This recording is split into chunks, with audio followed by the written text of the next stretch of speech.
नमाज पढ़े रोड पर सही, रोजे में जाए तो सही, भारत सरकार राष्ट्रपति भवन में रोजे हो इफ्तार हो तो सही, बौद्ध अपने बौद्ध स्थलों पर जाए तो सही, और हम पूजा करें तो गलत। सनातनी समाज जो एक हो रहा है उसी को जातियों में तोड़ने की ये बहुत बड़ा षड्यंत्र है। ये इसमें एक जॉर्ज सोरोस है, अमेरिकन उद्योगपति खरबपति, वो $1 खर्चा कर रहा है कि नरेंद्र मोदी हट जाए। उसी के कहने पर सब लोग उसी के पीछे चल रहे हैं। तो जिस पार्टी के सबसे बड़े नेता संस्थापक जो कहते हो कि लड़के हैं रेप कर दिया तो क्या हो गया, गलती हो जाती है, उसको आप क्या कर सकते हैं। पहले कहते मैं भगवान को नहीं मानता हूँ, अब बाबा विश्वनाथ का भी दर्शन कर रहे हैं और क्या कहते हैं अयोध्या भी जा रहे हैं। तो पहले नहीं करते थे, अब करते हैं, भगवान भी सपने में नजर आते हैं। तो सनातनी की ये सफलता है ना कि जो विधर्मी हो वो सुधर्मी हो गया हो। नमस्कार, स्वागत है आपका खबर इंडिया पे। हमारे साथ जुड़ रहे हैं जय शंकर जी। सर, आपका बहुत बहुत स्वागत है खबर इंडिया पे। हम जिस तरह से बात कर रहे हैं कि चाहे राजनीति हो, चाहे जो धार्मिक संस्थाएं हों, सब जगह जो है एक टूल किट काम कर रहा है। जिस तरह से आपने देखा होगा, चाहे वो मोदी जी की जो है सरकार को लेकर के हो, चाहे बाबा बागेश्वर की सरकार की बात करते हैं, तो जिस तरह से उनको जो है टारगेट किया गया था कि ये जो है श्रद्धा के नाम पर जो है लोगों को अंधभक्ति कर रहे हैं और लोगों को जो है बरगला रहे हैं। तो आज उन्होंने जो है अपने आश्रम में 125 बच्चों की जो है शादियां हो रही है, लड़कियों की शादियां हो रही हैं। तो आप किस तरह से देखते हैं इसको? और उन्होंने अब जो है आह्वान कर दिया है, इस देश को जो है हिंदू राष्ट्र बनना ही होगा, इसको कोई नहीं रोक सकता। आपको नमस्कार, आपके दर्शकों को भी नमस्कार। बाबा बागेश्वर धाम धीरेन्द्र शास्त्री जी ने जो कहा वो 100% सत्य है। आज वो 125 गरीब कन्याओं का विवाह करवा रहे हैं। जो भी विरोध करने वाले हैं, राहुल गांधी से लेके और वामपंथी लिबरल, सोकॉल्ड लिबरल, बता दें कि एक भी विवाह करवाया हो तो एक भी विवाह करवाया उन्होंने, कन्यादान करा हो, शायद अपने बच्चों का भी नहीं कर पाए होंगे, क्योंकि उनके सब आज आधुनिक युग के लोग हैं वो लोग, तो वो लव मैरिज जो भी करते हो, लिव इन में जो रहते हैं वो करते हो। एक भी करवाया हो तो बता दें वो, पहला। दूसरा, धीरेन्द्र शास्त्री जी ने कहा कि भारत को हिंदू राष्ट्र को बना के ही मानेंगे। भैया, पूरी दुनिया मान रही है कि आप हिंदू राष्ट्र हो। पाकिस्तान भी कहता है कि भारत में हिंदू है, काफिर है। पूरे दुनिया आपको कहती है कि आप हिंदू राष्ट्र हो, आप ही मानने को तैयार नहीं। मतलब मैं आपको कहूं कि आप सबसे ताकतवर हो, बहुत मजबूत हो, बहुत अमीर हो, लेकिन आप मानने को तैयार नहीं। ये इससे बड़ा हास्यास्पद स्थिति कुछ नहीं हो सकती। भारत के 70%, जितनी भी आबादी 140 करोड़ में से 70% मानते हैं कि हिंदू राष्ट्र है। 30% में 10% तो आपको वो हो गए जो सदा सनातन का हमेशा विरोध करते रहे, जिनका आंख पर पश्चिम का चश्मा चढ़ा हुआ।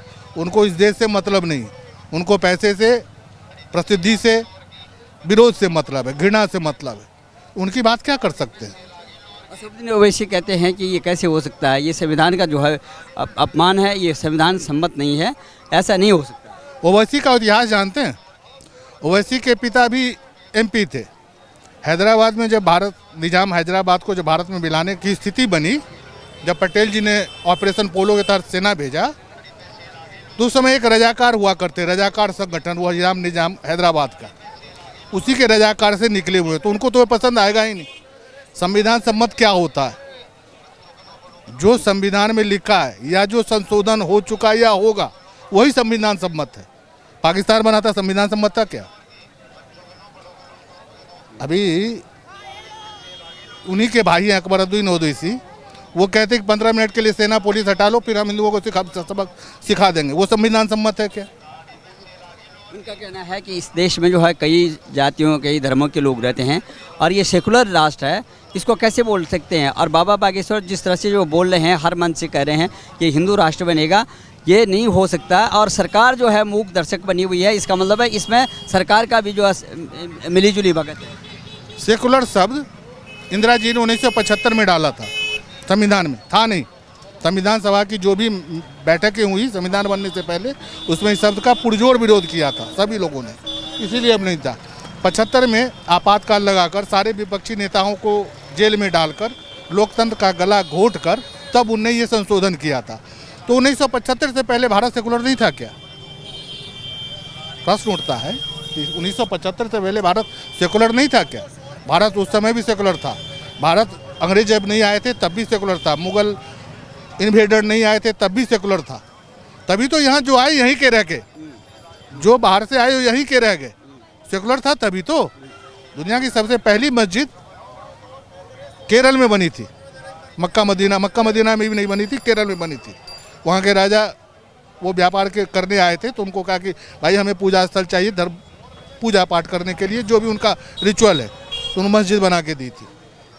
तो यहाँ तो सभी का स्वागत है, जैन हैं, बौद्ध हैं, सिख हैं, पारसी हैं और मुस्लिम में 72 फिरके होते हैं, शिया सुन्नी के अलावा। अहमदी कुर्द गिनाने लगूँ तो बहुत हो जाएगा।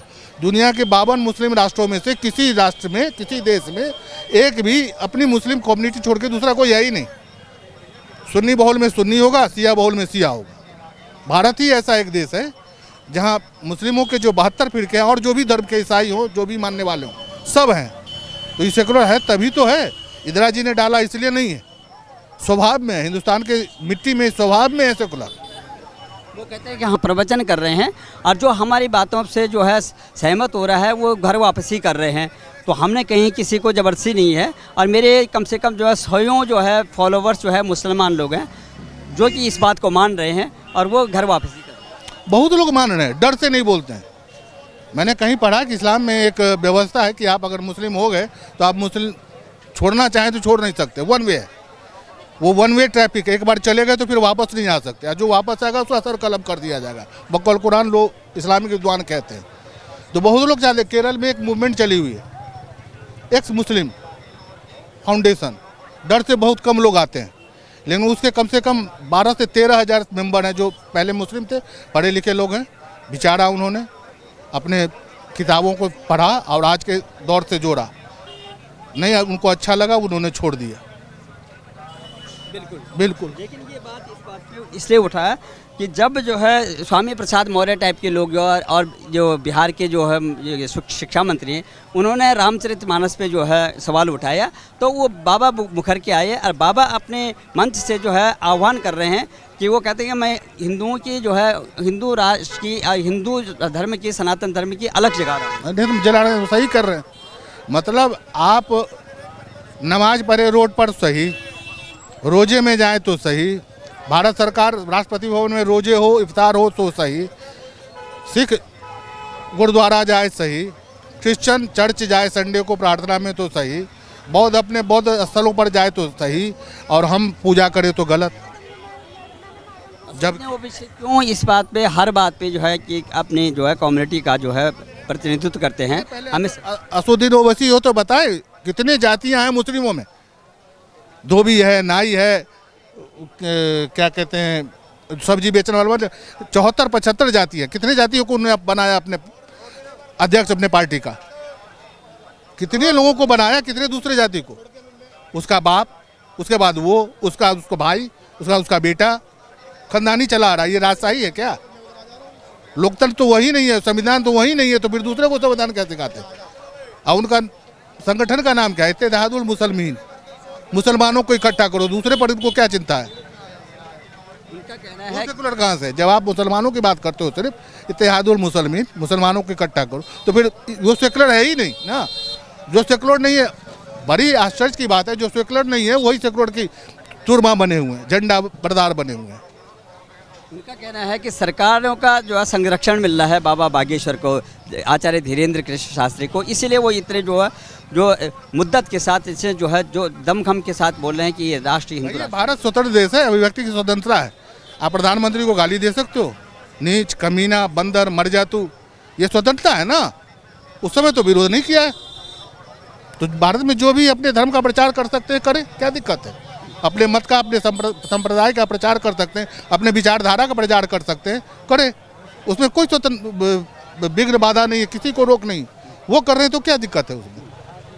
तो असदुद्दीन ओवैसी को ये बात क्यों नहीं समझ में आ रही जब जो है देश तोड़ने की बात होती है और विभिन्न विश्वविद्यालयों में जो है देश के खिलाफ नारे लगते हैं, धारा 370 हटाने की बात होती है और पाकिस्तान की जय जयकार लगती है, तो लेकिन अगर बाबा बागेश्वर जो है धीरेन्द्र कृष्ण शास्त्री अगर हिंदू राष्ट्र की बात करें तब उनको अभी कुछ दिन पहले जब 370 हटी थी तो स्वर्गीय शीला जी की दिल्ली की मुख्यमंत्री थी, उनके पिए थे पवन खेरा जो आजकल कांग्रेस के प्रवक्ता हैं, वो सलमान खुर्शीद और गुलाम नबी आज़ाद प्रेस कॉन्फ्रेंस किया तो उन्होंने कहा ऑफ रिकॉर्ड कहा, लेकिन वो रिकॉर्ड हो गया कि राहुल बाबा ने कहा है कि पाकिस्तान को समर्थन करना।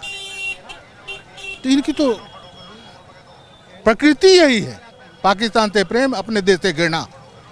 तो इनको क्या कह सकते? उसी कैटेगरी में ओवैसी भी है, उसी कैटेगरी में अखिलेश यादव जी हैं, उसी कैटेगरी में आंध्र प्रदेश के जो चीफ मिनिस्टर हैं तेलंगाना के राव साहब, कृष्णा राव साहब, वो भी हैं। तो क्या कर सकते हैं? सब पूरा कॉकस बना हुआ है, एक लॉबी बना हुआ है कि भारत सरकार जो भी अच्छा काम करे या नरेंद्र मोदी जो भी करे। नरेंद्र मोदी अभी कहे कि अभी शाम के 6 बजे हैं, वो कहेगा नहीं जी 5 बजे हैं सुबह के। तो आप क्या कर सकते हो उसमें? और जनता सब कुछ देखती है। ऐसे ही जनता किसी को दोबारा प्राइम मिनिस्टर नहीं बनाती है। पहले से ज़्यादा 30 सालों के बाद उन्हें 2014 में 283 सीट आई बीजेपी की, 30 सालों के बाद। नहीं तो गठबंधन की सरकारें चलती थी। 19 में उससे भी ज़्यादा 303, 343 हो गए एनडीए को, और 2024 में 340 से 370 सिर्फ बीजेपी की हो, 400 के लगभग होंगे एनडीए। जब ये इस तरह की बातें उठती हैं, फतवा जारी होते हैं, और जब जो है अनर्गल बातें बोलते हैं, तब ओवैसी क्यों नहीं समझाते कि भाई ये संविधान के खिलाफ है? फतवा शब्द ही उर्दू से आया, मुस्लिम से आया। फतवा हिंदुओं में कहाँ होता? हमारे यहाँ चारवाक के ऋषि मुनि हुए हैं।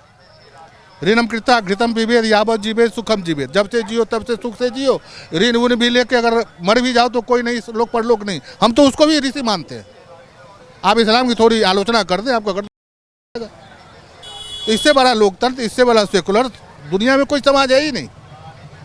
इंग्लैंड, अमेरिका, रूस सभी जो शपथ लेते हैं गॉड के,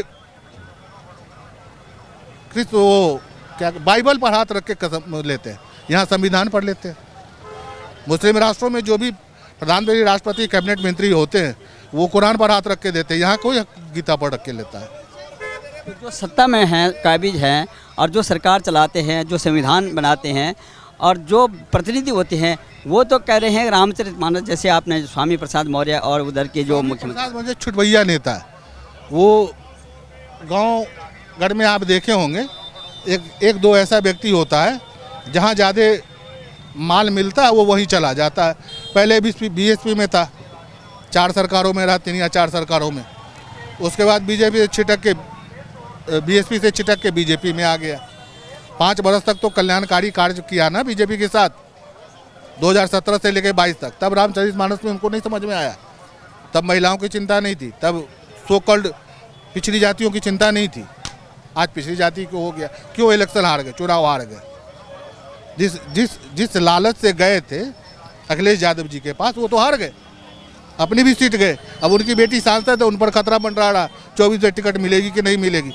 तो अभी जो सनातनी समाज जो एक हो रहा है, उसी को जातियों में तोड़ने की ये बहुत बड़ा षड्यंत्र है। ये इसमें एक जॉर्ज सोरोस है, अमेरिकन उद्योगपति, खरबपति, वो $1 अरब खर्चा कर रहा है कि नरेंद्र मोदी हट जाए, और उसी के कहने पर सब लोग उसी के पीछे चल रहे हैं। वो यहाँ डायरेक्ट पैसा तो भेजता नहीं, एनजीओ के थ्रू भेजता है। और कौन कौन एनजीओ है भारत सरकार को पता है। तो जिस तरह से जो है समाजवादी पार्टी की 2 महिला सदस्य थी, नेता समझ लीजिए उनको, अखिलेश यादव ने उनको जो है एक्शन ले लिया, क्योंकि जब रामचरितमानस पे जो है सवाल उठ रहे थे तो उन्होंने विरोध किया। रामचरितमानस तो दूर की बात है, उनके नेता ही थे स्वर्गीय मुलायम सिंह यादव जी। बलात्कार के बारे में क्या कहा था? ये लड़के हैं, लड़कों से गलती हो जाती है। तो उस पार्टी का चरित्र ही बेस ही वही है, आधार ही वही है, महिलाओं का विरोध। सिर्फ अपने कुटुंबों का और अपने जातियों का, उसमें भी सबको नहीं, जो पैसे वाले उनका समर्थन। तो जिस पार्टी के सबसे बड़े नेता, संस्थापक जो कहते हो कि लड़के हैं, रेप कर दिया तो क्या हो गया, गलती हो जाती है, उसको आप क्या कर सकते हैं? उस पार्टी के चरित्र को और क्या कर सकते हैं? तो क्या आपको लगता नहीं है कि ये अखिलेश यादव जो है जिस तरह से संरक्षण दे रहे हैं स्वामी प्रसाद मौर्य को, तो इसका मतलब है कि वो तुष्टिकरण की राजनीति आखिर में इससे फायदा होगा? वो खुश है। पहले कहते मैं भगवान को नहीं मानता हूँ, अब बाबा विश्वनाथ का भी दर्शन कर रहे हैं, और क्या कहते हैं अयोध्या भी जा रहे हैं। तो पहले नहीं करते थे, अब करते हैं, भगवान भी सपने में नजर आते हैं। तो सनातनी की ये सफलता है ना कि जो विधर्मी हो वो सुधर्मी हो गया हो।